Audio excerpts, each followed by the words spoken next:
ভারী বৃষ্টি আরম্ভ হয়েছে। এক সপ্তাহ ধরে ক্রমাগতই বৃষ্টি, এখনো বিরামের লক্ষণ নেই। আমার বারান্দার কাচের জানালা সমস্ত বন্ধ করে চুপ মেরে বসে আছি। নিতান্ত মন্দ লাগছে না, আপনাতে আপনি বেশ একরকম আচ্ছন্ন হয়ে আছি। কোনো প্রকার ইমোশনের প্রাবল্য নেই। ঝড়ঝঞ্ঝা যা কিছু সমস্তই বাহিরে। অসহায় অনাবৃত সমুদ্র ফুলে ফুলে ফেনিয়ে ফেনিয়ে সাদা হয়ে উঠছে।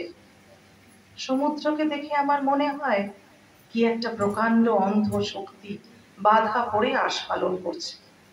আমরা নিশ্চিন্ত মনে তীরে দাঁড়িয়ে আছি। সমুদ্রের বিস্ফারিত গ্রাসের মুখেই আমরা ঘর বাড়ি বেঁধে বসে আছি। আমরা যেন সিংহের কেশর ধরে টানছি, অথচ অসহায় সিংহ কিছু বলতে পারছে না। একবার যদি সমস্ত সমুদ্র ছাড়া পায়, তাহলে আমাদের আর চিহ্ন মাত্র থাকে না। খাঁচার মধ্যে বাঘ তার লেজ আঁচড়াচ্ছে, আমরা কেবল দুহাত তফাতে দাঁড়িয়ে হাসছি।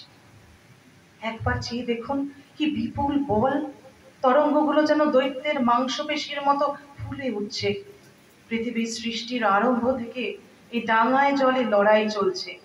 ডাঙা ধীরে ধীরে নীরবে এক এক পা করে আপনার অধিকার বিস্তার করছে, আপনার সন্তানদের ক্রমেই কোল বাড়িয়ে বাড়িয়ে দিচ্ছে।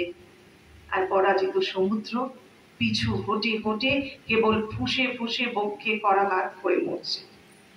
মনে রাখবেন, এককালে সমুদ্রের একাধিপত্য ছিল, তখন সে সম্পূর্ণ মুক্ত। ভূমি তারই গর্ভ থেকে উঠে তার সিংহাসন কেড়ে নিয়েছে। উন্মাদ বৃদ্ধ সমুদ্র তার শুভ্র ফেনা